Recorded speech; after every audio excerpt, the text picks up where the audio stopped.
Olá, seja muito bem-vindo. Demorei, sejamos francos. Mas hoje vamos falar sobre um livro que, na minha opinião, é muito interessante e, sou muito puxa-saco, de John Bunyan. Sendo assim, leitor, aperte bem os cintos, porque hoje nossa viagem será por entre páginas. Hoje vou falar com vocês sobre o livro A Peregrina, que muita gente, inclusive eu, não sabia que existia. Como vocês sabem, eu sempre costumo começar com um resumo importante do livro, onde há detalhes para você que não leu ainda poder se orientar e, o mais importante, se informar sobre o contexto e o tema da obra e saber se você pode se interessar ou não, etc. Comecemos pelo início. O livro A Peregrina foi escrito como uma forma de continuar a história de O Peregrino. Bunyan, um pregador batista inglês do século XVII, já havia usado a alegoria para representar a jornada da alma cristã em seu primeiro livro. E nessa nova obra, ele quis mostrar esse mesmo caminho, mas sobre a perspectiva de uma mulher.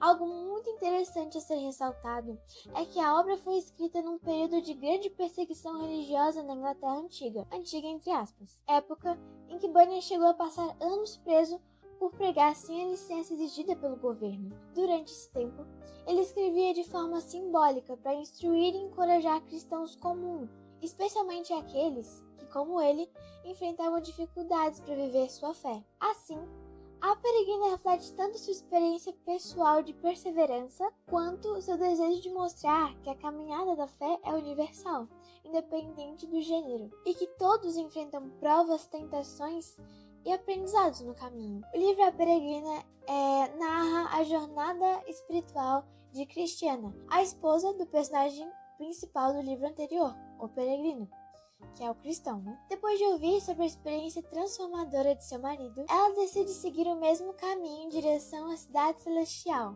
enfrentando perigos, provações e encontros que representam aspectos da caminhada cristã, o que torna esse livro muito parecido com o livro anterior, O Peregrino. A narrativa é rica em símbolos e metáforas bíblicas, apresentando personagens, lugares e situações que refletem tentações, lutas e vitórias espirituais. Ao longo do percurso, Christiana recebe auxílio de amigos e companheiros de fé, mostrando que a caminhada com Deus não é solitária e mostrando que a confiança e a perseverança são essenciais. Mais do que uma aventura, o livro é um ensinamento sobre coragem, fé e o papel da graça divina, escrito para encorajar leitores a manterem-se firmes em sua peregrinação espiritual. Nesse momento eu quero falar um pouquinho sobre a minha opinião sobre o livro. O livro é encantador. Ele ensina muitas coisas valiosas sobre medo, inseguranças, o valor da obediência a Deus e aos pais, dependência da graça divina, fé, coragem, perseverança. Inclusive, como eu falei antes, lembra muito O Peregrino, pelo fato dos personagens passarem por alguns lugares que foram os mesmos que o personagem de O Peregrino passou. E no livro A Peregrina se fala muito sobre a caminhada e as situações que o cristão passou na história anterior. E isso, para quem gosta muito de O Peregrino como eu, lembrar de algumas situações que ele passou, assim, difíceis ou não, é muito, muito legal esse crossover entre as histórias. Porém, vamos para a primeira crítica, ou primeiro contra do canal. E por que crítica? Porque, na minha opinião, se você, que também já leu os livros, compará-los, vai perceber que o meu ponto de vista faz sentido, eu acho. Em O Peregrino, as dores, as dificuldades e os apertos de cristão são muito perceptíveis, constantes e fortes de se ler. Chegam até a ser um pouco pesadas, mas ainda assim é muito fiel à caminhada, à real caminhada cristã, entende? Eu acrescento que ao bolar no script, do vídeo, me veio à memória alguns versículos, alguns versos da Bíblia sobre dificuldades, sobre mártires, assim, entre aspas, porque é um tema muito, muito pesado e eu percebi muito isso em O Peregrino, sabe? A dor e a dificuldade de um cristão.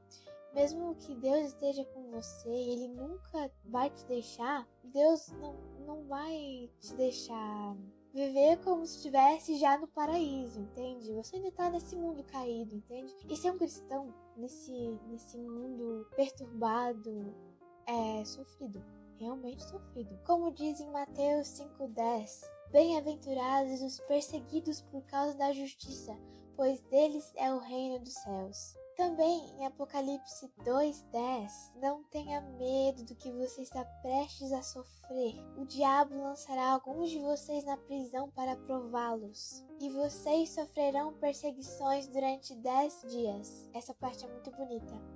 Seja fiel até a morte, e eu lhe darei a coroa da vida. São versículos fortes e muito verdadeiros para mim, e principalmente para cristãos que creem verdadeiramente no Evangelho. Por outro lado, o trajeto de Cristiano foi meio sem sal, apesar de ter muitos ensinamentos valiosíssimos. Por que sem sal? Porque ela teve auxílio tempo integral. O famoso Grande Coração, que é um personagem que aparece mais ou menos do início, passou um pouquinho do início, mais ou menos lá no início, até o final do livro, fazia tudo por ela, protegia ela de tudo, lutava as lutas dela. Esses fatos assim, não tão grandes, claro, me deixaram um certo pé atrás enquanto eu lia. Enfim, eu não sei qual foi a intenção do autor, mas já aviso que o final do livro compensa tudo.